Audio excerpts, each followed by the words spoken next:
शीर्षक है ज्ञान की प्यास। एक गुरु के दो शिष्य थे। एक पढ़ाई में बहुत तेज और विद्वान था, दूसरा कमजोर था। पहले शिष्य की हर जगह प्रशंसा और सम्मान होता था, जबकि दूसरे शिष्य की लोग उपेक्षा करते थे। एक दिन रोष में, गुस्से में दूसरा शिष्य गुरुजी के पास जाकर बोलता है, गुरुजी, मैं उससे पहले से आपके पास विद्या अध्ययन कर रहा हूँ, फिर भी आपने उसे मुझसे अधिक शिक्षा दी। गुरुजी थोड़ी देर मौन रहकर बोले, पहले तुम एक कहानी सुनो।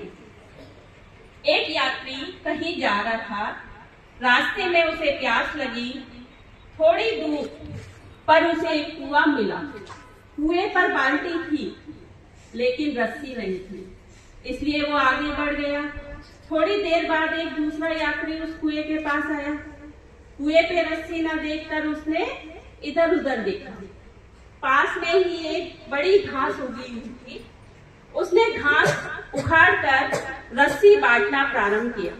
थोड़ी देर में एक लंबी रस्सी तैयार हो गई, जिसकी सहायता से उसने कुएं से पानी निकाला और अपनी प्यास बुझाई। गुरुजी ने उस शिष्य से पूछा, अब तुम मुझे बताओ कि प्यास किस यात्री को ज्यादा लगी थी? शिष्य ने तुरंत उत्तर दिया,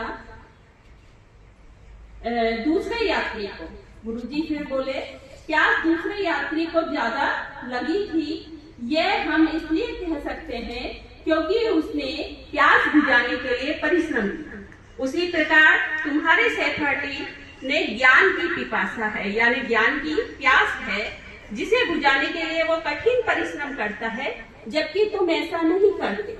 शिष्य को अपने प्रश्न का उत्तर मिल चुका, वह भी कठिन परिश्रम में जुट गया। इसलिए सदैव प्रश्न रहो, जो प्राप्त है पर्याप्त है, जिसका मन मस्त है उसके पास समस्त है। Thank you.